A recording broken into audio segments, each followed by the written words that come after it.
Hey, welcome back. In this video, we're going to take a look at some of the stations that we did during our review day. And the very first question says we're going to look at station number 5.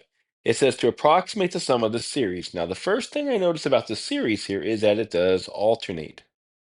And that's going to come helpful for us later on. Then it says by using the first 6 terms. And then it says to explain why our estimate differs from the actual value by less than 1 over 100. We'll talk about the last question later on about finding the interval. So there's actually 3 parts to this first question. The first question says estimate the first 6 terms. To do that, we're just going to plug in values for n. First one we're going to do is plug in 1. And if we plug in 1, this becomes -1 squared, which is just a positive 1. So the first term here we're going to give us is 1 over, and then on the bottom, 2 to the first, which is just 2.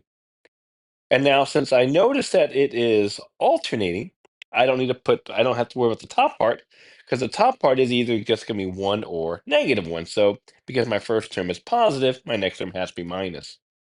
So we're going to get this becomes then a -1, let n be 2, 4, plus, let n be 3, we get 1/8. Let n be 4, we get minus 1 over 16, plus let n be 5, and we get 1 over 32. One more term, let n be 6, we get minus 1 over 64. So there's the sum of the first 6 terms.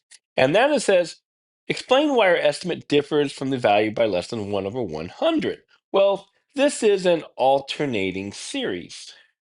So we know therefore that the error of our term must be less than the next term. So that is actually part 2. So for part 2, it says explain. Well, this is an alternating series, so we have to show that this is an alternating series. So we're going to say the series alternates, decreases in magnitude, and the limit equals 0. Therefore, the error notation is important that the error in the first 6 terms is less than the next term. Well, what is the next term? Well, if I plug in 7 into here, yes, it will be negative, but we're going to make it positive because error always has to be positive. That's why we use the absolute value symbol. So the top value is just going to be 1, but the bottom is going to be 2 to the 7th, which is 124. Now, so what we're saying is that this sum, the sum of the first 6 terms, is at the most we can be off by 1 over 124, which is less than that 1 over 100. So we're going to say that this is less than that 1 over 100, which is what we want. And then we're going to say by alternating series. Remainder. We should put the word remainder there, although if you miss that, the word remainder, we're going to be okay with that. And now for the third part. It says, find the interval on which S might lie. So for part 3, we want to find what should the actual sum lie between.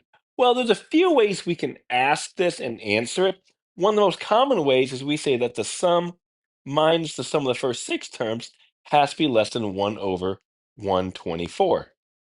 So, and you can solve that question right there. But I like to just say this, that the actual sum will be the sum of the first 6 terms, which is what we have here. So we would just type that in the calculator or just write that out, plus or minus the 1 over 124, and that's going to give you the actual sum, what they'll lie between. Really quick way to do that. All right. Hope you enjoyed that little video. I'm going to go over another one in just a few moments, and I'll send it out to you guys. You guys have a great day. I'll see you later. Bye-bye.